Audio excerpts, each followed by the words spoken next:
Hi, today I'm going to unbox and test out this Anbull 12-volt electric winch.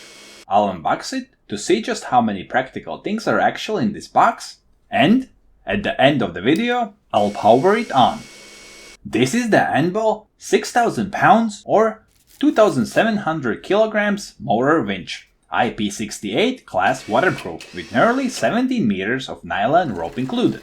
What's really cool is that not only are all the basic mounting plates and parts included, but also power wires, lots of bolts, a rubber stopper, a pulley block with a hook, a metal Fairlead, a metal hook, a pulling strap, a wired remote, and 2 wireless remotes with included batteries, which is an amazing surprise. You can easily swap out the synthetic rope for a metal rope, because with the pulley block, you can easily increase pulling torque, and the synthetic rope could get damaged, of course.